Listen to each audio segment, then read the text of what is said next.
Who is the Doctor?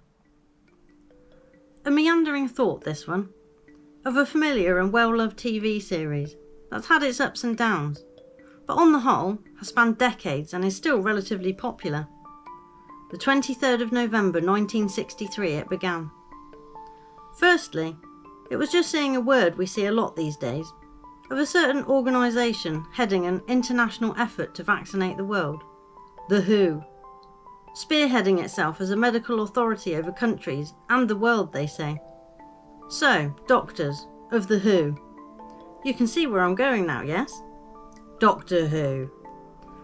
Now, a time-travelling doctor that isn't really a doctor, because he's a Time Lord, that changes his appearance to fit that time after his old body has expired or past its best.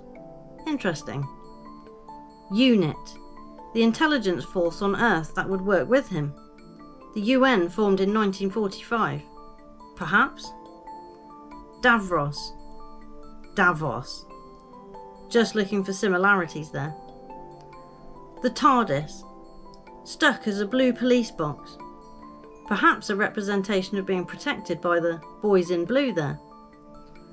It seems quite a loose connection, but it's been noted of late how much of the push for science fiction really took off in the late 50s to early 60s and thereafter, creating huge swathes of entertainment, industry, budgets for space travel, etc. It bewitched people. And it also distracted them, making them think and dream of out there, rather than focus on down here and over there. It also prepared people by way of programming for future events, gadgets and inventions which seemed ahead of their time. They have everything way before we do, orchestrated conveniently when they establish patents and offices for them. A handy way to garner all the new and innovative ideas, isn't it? Making sure certain ones never see the light of day, or are put aside for their own use, or when the time is right for their industries to make the most of it. Part of the reason they maybe do the ritual of show and tell by way of entertainment and media could be because they need everyone to be primed for it, to be more accepting of it. Covered in my previous article, Prep for Disaster or Clever Programming. We are a visual creature and learn a great deal through watching, which has been used against us in this instance, I feel. And often we will accept something quite unpalatable because it is familiar, when faced with a complete unknown. They know this.